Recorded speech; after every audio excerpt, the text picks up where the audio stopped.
You heard that the political envoy of your country was spending your hard-earned tax dollars on nothing but working girls and parties under the guise of quote-unquote international trade. Well, if you're from the UK, you don't have to speculate, because according to testimonies right now, it looks like that's exactly what Prince Andrew did. But if you think a politician coming to Thailand and spending taxpayer money on working girls and parties is bad, just wait, because this story goes a whole lot deeper.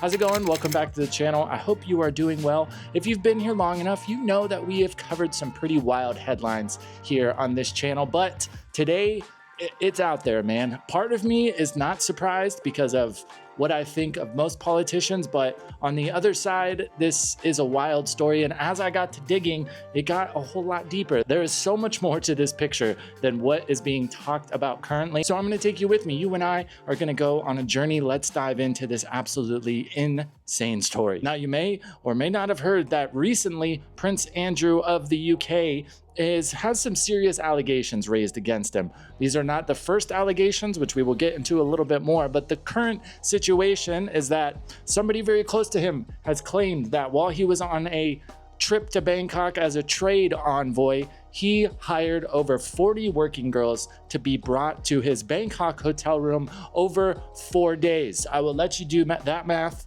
That's insane. Disgraced former Prince Andrew once had 40 working girls brought to his 5-star hotel over 4 days during a taxpayer-funded trip to Thailand, his biographer has claimed. Andrew engaged with the women over a 4-day stretch, royal historian and author Andrew Lowney alleged, according to a report in the New York Post and other media outlets. Andrew Mountbatten Windsor, as he is now known, was officially stripped of his titles on Thursday by his brother King Charles III in a humiliating fall from grace that followed a growing list of damaging revelations about his character. Quote unquote, there was a famous trip to Thailand. Andrew is representing his country and insists on staying in a 5-star hotel rather than the embassy, which he always did apparently. The visit to Bangkok in question was one of many trips Andrew took at British taxpayers' expense when he was serving as an official trade envoy for the UK in the early 2000s. In 2001, Andrew is 41, he's having a midlife crisis, and he basically starts chasing lots of women, Lowney said.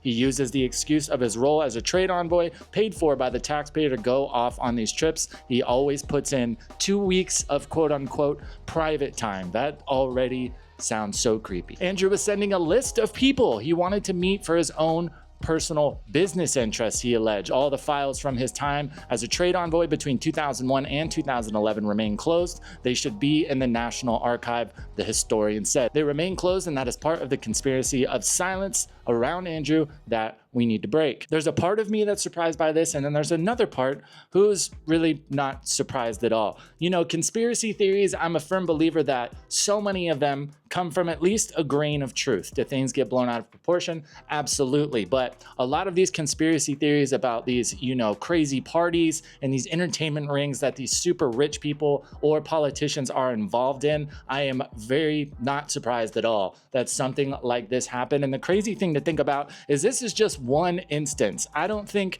anybody goes from being a honest politician, you know what I mean, and eating cheap food and staying at the embassy to save their taxpayers' money. I don't think anybody goes from that to 4 days, 40 girls overnight. So I can pretty much guarantee that this was not the first time something like this happened. And for him to be stripped of his title only now is the crazy part to me, because the more we dive into this story, the worse it gets. It seems like there was a very long list of history that could have pointed to behavior like this, which we will get into now. But before we dig in a little bit further, first of all, thank you so much for being here. In case you don't know, we are on the grind. We're trying to hit 20,000 subscribers by the end of the year. As far as YouTube goes, 20,000 subs is kind of one of those magic numbers. That's when things really start to open up with brand deals, things like that. And the more money this channel makes, the better videos I can make for you. So if that's something you want to help us out with, get us a little further down the road, that subscribe button is right down below. Let's get back into it. As we mentioned a little bit earlier, he was notoriously connected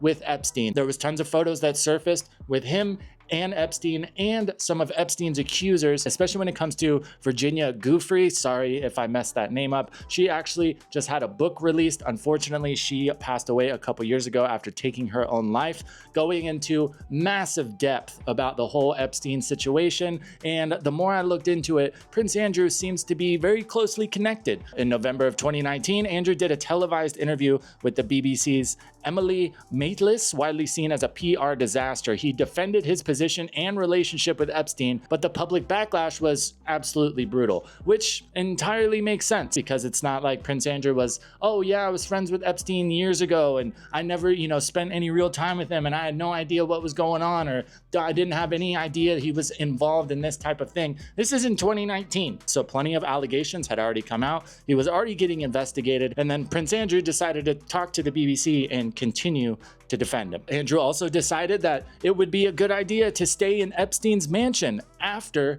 Epstein had gotten convicted. So it's amazing to me that just these new allegations, that's what finally did it. That's what got him stripped of his title. You would think anybody, a politician, especially a royal family member, coming out and blatantly and publicly supporting a convicted abuser would be enough to get him out of there, but apparently not. Apparently they needed a little bit more motivation. Not to mention there were even more explicit allegations far before this. Virginia Giuffre, the lady who essentially blew the top off the whole Epstein situation, accused Andrew directly of essaying her when she was only 17 years old. Andrew always denied meeting her in any type of way, pretty much going along the I have no recollection route, even though these photos had surfaced with both him and Epstein and Virginia all in the same photo. In January of 2022, a US judge allows the civil case to proceed. February of 2022, Andrew settles with Giuffre out of court. He didn't admit liability, but the settlement reportedly cost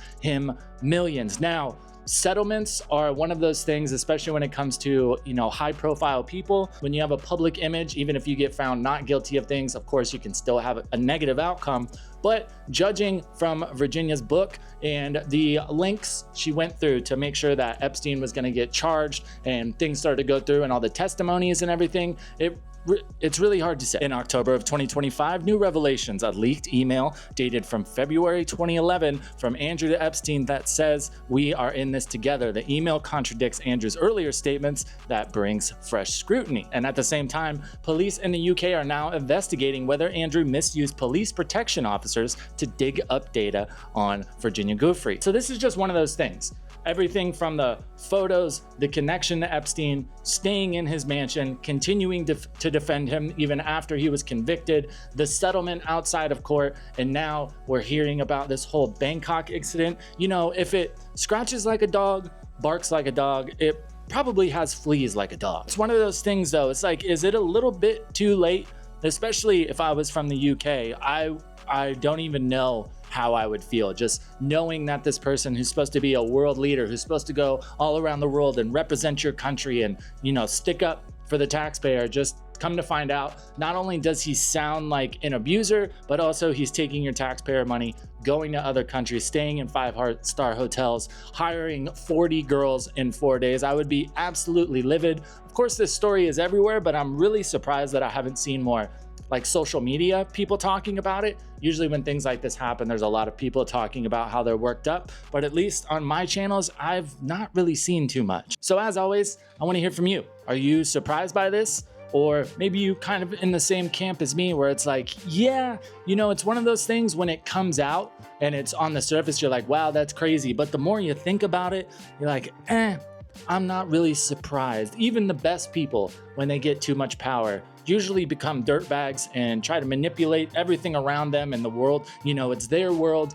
and you are just living in it. Of course, I will continue to follow this. I have a feeling there are going to be some more developments. Right now, everything is kind of going on the civil side, but as we said, there are some other criminal investigations going on. So I hope those continue to get pushed forward. If we have any major updates, I will be sure to let you know. If you did make it this far in the video, thank you so much for hanging out. Don't forget, 20K by the end of the year. I appreciate you being here. Thank you so much. I will see you guys later.